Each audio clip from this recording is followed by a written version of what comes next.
من الشیطان اللعین الرجیم بسم اللہ الرحمن الرحیم الحمد للہ الذی ہدانا لہذا وما كنا لنہتدی لولا ان ہدانا اللہ لقد جاءت رسل ربنا بالحق والحق الصلاة والسلام تحیت والاکرام وعلى سید اسلمات الوجود سر اللہ فی کل موجود نقطة دائرة الوجود مولانا وهو المولى الثقلين جد الحسن والحسين بالقاسم محمد وعلى أهل بيت الطيبين الطاهرين المعصومين المظلومين المنتجبين الأجمعين من يومنا إلى آن قيام يوم الدين. أما بعد، قال حق سبحانه وتعالى في القرآن الكريم وقوله الحق وهو أصدق الصادقين. بسم الله الرحمن الرحيم الذين إذا أصابتهم مصيبة قالوا إنا لله وإنا إليه راجعون. صلوات پر محمد وعلى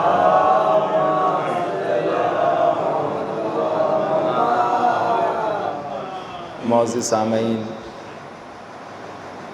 جس طریقے سے مجلسوں کا سلسلہ چل رہا ہے، ابھی اس کے بعد کئی اور بھی مجالس ہیں کہ جن میں آپ ہی حضرات کو شرکت فرمانی ہے، اور آج کی رات کے حوالے سے آپ باخبر ہیں کہ آج کی یہ رات کیا ہے، آج کی یہ شب کیا ہے. اس رات میں اسلام کی تقدیر لکھی جاتی ہے، اور دیگر ایک جملہ کہا جائے کہ آج کی رات میں جو حق کے طالب نہیں ہیں، جو باطل کے چاہنے والے ہیں، ان پر اللہ جہنم واجب قرار دے گا. جو حق کے طالب ہیں، جو حق کے لیے نکلے ہیں، آج ہر ایک شہید کی تقدیر پہ اللہ جنت کا نقش گود دے گا. وجہ معلوم کیوں؟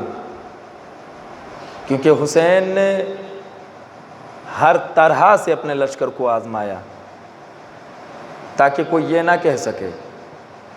جو جملہ ہے مولا حسین کا کہ اے نانا ہزاروں درود و سلام آپ پر ہوں، اے بابا لاکھوں درود و سلام آپ پر ہوں، ساری چیزیں ٹھیک ہیں، لیکن جیسے صحابی مجھے ملے ویسے کسی غیر، یعنی نہ آپ کو ملے، نہ بابا علی آپ کو ملے، نہ نبی کو ملے، نہ علی کو ملے. اس جملے میں ایک راز ہے. مولا نے ایسے تو کہہ نہیں دیا. مولا علی کے بھی صحابی ایسے ہیں کہ جنہوں نے دار پہ جا کر جو ہے علی کا کلمہ سنا کر جان دی ہے، لیکن فضائل علی سے منحرف نہیں ہوئے، فضائل اہل بیت سے منحرف نہیں ہوئے.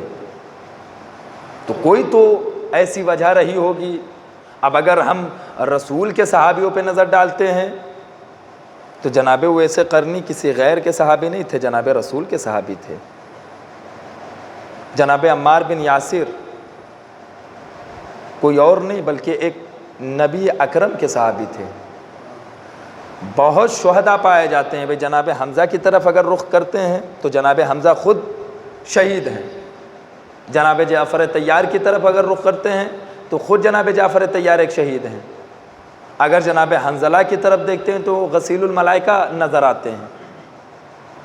اتنا سب کچھ ہونے کے باوجود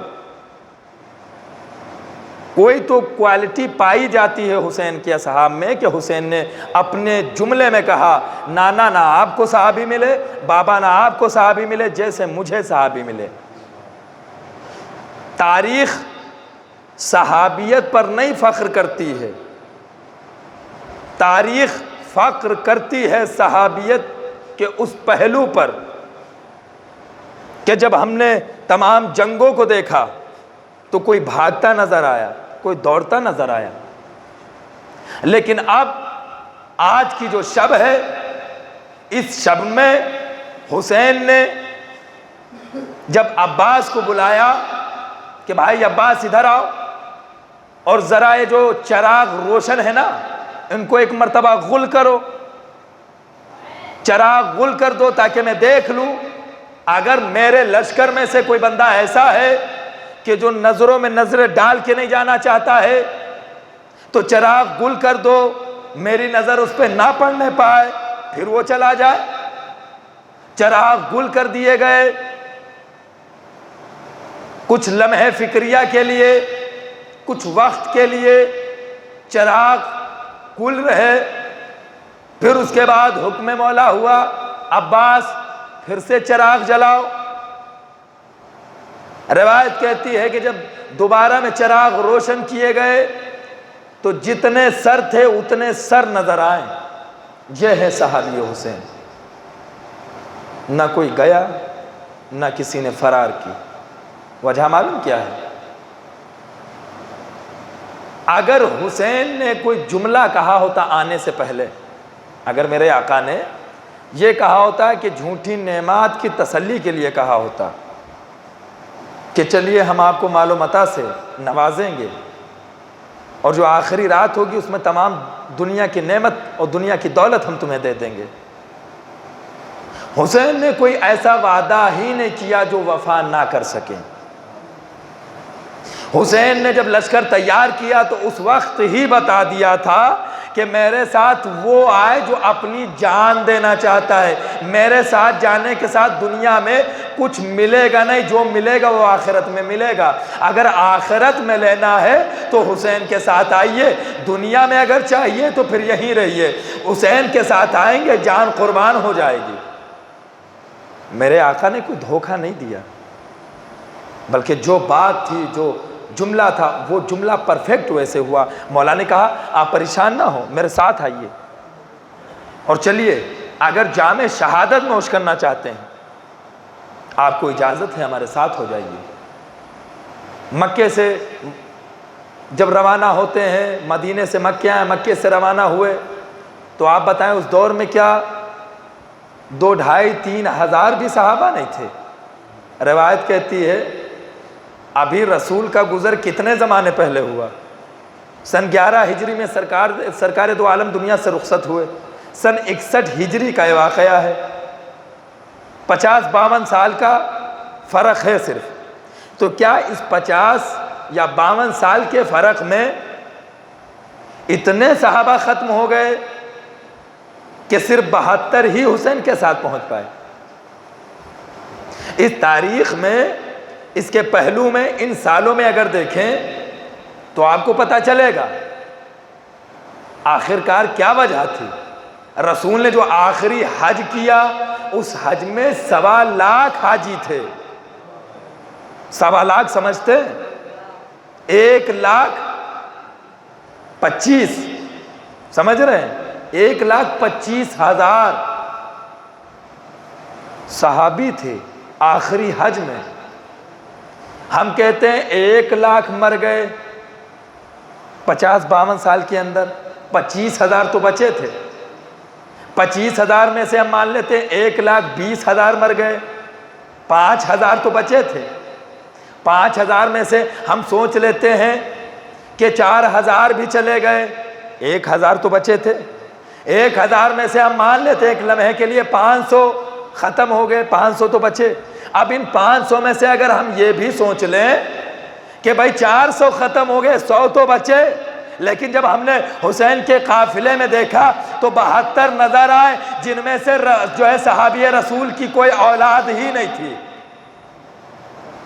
آپ سنیں، تعریف نہ کریں، داد نہ دیں، میں ایک واقعہ بتا رہا ہوں، مقصد حسین تک آپ کو لے کر جانا چاہتا ہوں۔ آپ دیکھیں حسین ایسے نہیں آئے، آ کر حسین پہنچے تو کیا یہ صحابیوں کی ذمہ داری نہیں تھی؟ قربانی صرف اہل بیت دیں گے؟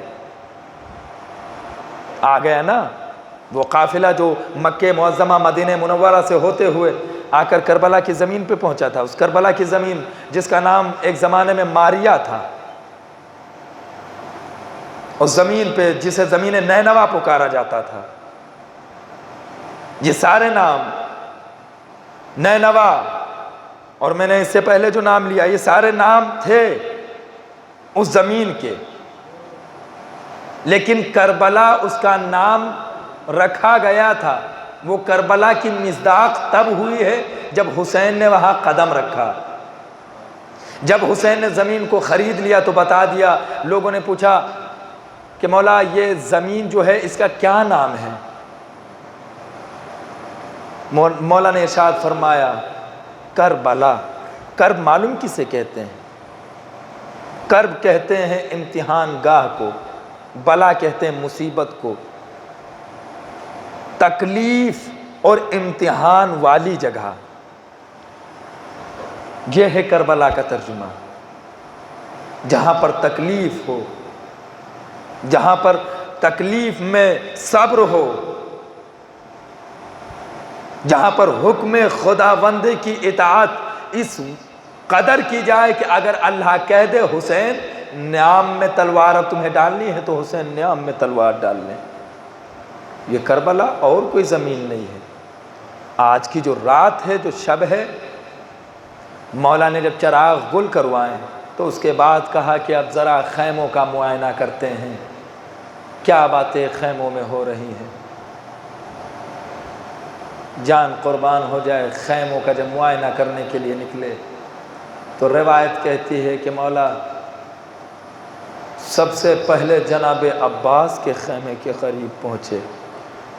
کوئی بخل نہیں، گریہ میں کوئی بخل نہ کریے گا، انشاءاللہ جیسے پرسہ پیش کرنا ہے پرسہ پیش کرے، آخری شب ہے ہمارے پاس رونے کے لیے۔ تو دیکھا کہ عباس اپنی تلوار کو صیقل کر رہے ہیں، اس میں شان رکھ رہے ہیں۔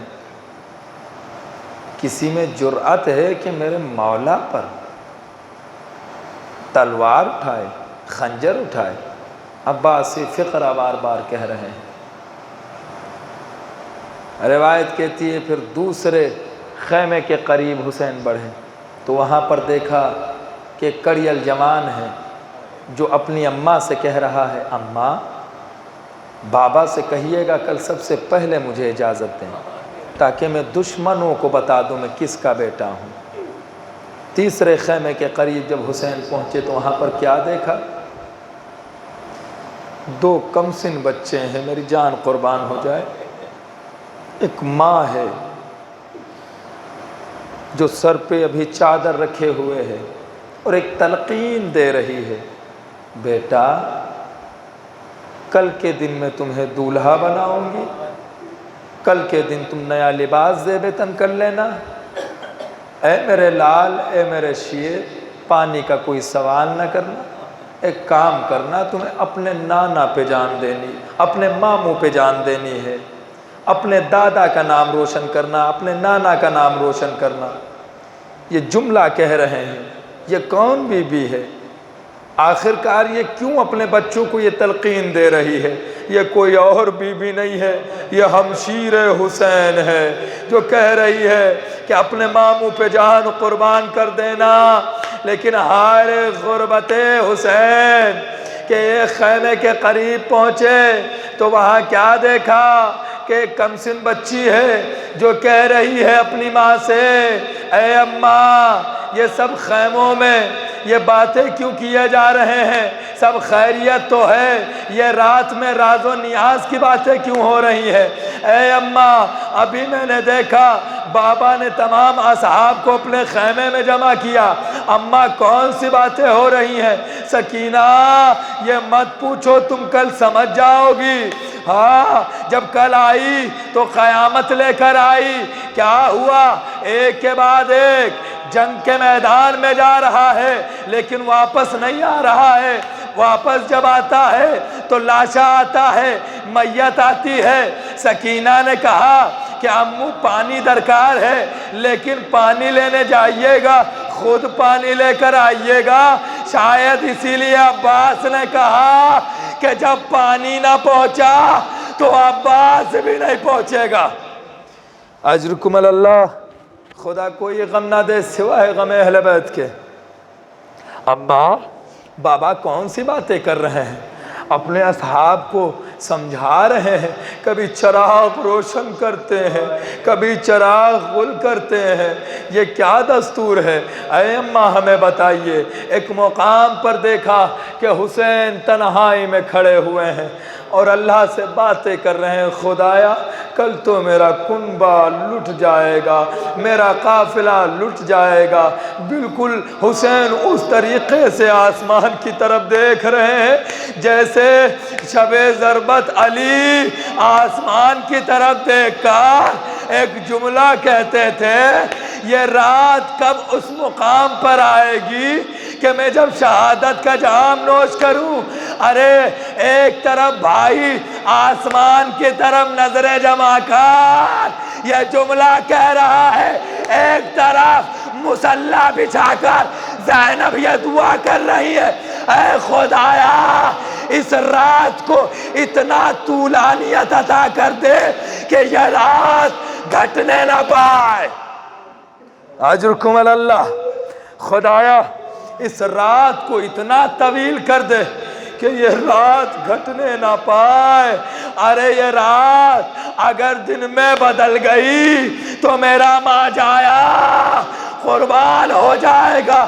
میں نہیں چاہتی ہوں کہ میرا ماجایا قربان ہو۔ میں نے اپنے بچوں کا صدقہ اتار دیا، میں نے اپنے بھائی کا صدقہ اپنے بچوں کو بنا کر پیش کیا، میں نے کریل جوان کو دے دیا، میں نے قاسم کے لاشے کو پامال کروانا ہے، لیکن میرا بھیا سلامت رہے۔ ہاں لیکن قیامت تو تب آئی جب زینب سے حسین نے کہا، بہن لا وہ کرتا جو اماں نے تمہیں دیا تھا۔ ارے جب کرتا ملا حسین کو، حسین نے کرتا زیب تن کیا۔ زینب نے کہا آجا میرے بھائی میرے قریب۔ ارے زینب نے حسین کو بلایا، ایک پیشانی کا بوسہ دیا، ایک گلے کا بوسہ دیا۔ اجرکم اللہ، اب گریا کریے گا، اب روئیے گا۔ ایک پیشانی کا بوسہ زینب نے دیا، ایک گلے کا بوسہ دیا۔ حسین نے تڑپ کے پوچھا، بہن یہ کون سی نشانی ہے کہ جو تو ظاہر کر رہی ہے؟ بھیا ایک وصیت ہے، ایک پیغام ہے جو تجھ تک پہنچانا تھا۔ اماں نے کہا تھا جب حسین کو کرتا دینا تو میں نہیں ہوں گی کربلا کے میدان میں نا۔ اے زینب میرے لال کی پیشانی کو ایک بوسہ دے دینا، میرے لال کے گلے کو ایک بوسہ دے دینا۔ جب زینب نے بوسہ دیا تو حسین نے جملہ کہا، ہاں شہزادی، ہاں زینب تم مجھے بوسہ دے لو، کیونکہ کل اسی گردن پہ خنجر چلے گا اور تم دیکھو گی کہ حسین خند خنجر سے ذبح کیا جا رہا۔ اے زینب تم بوسہ دے لو اپنے بھائی کو، کل حسین تم سے رخصت ہو جائے گا۔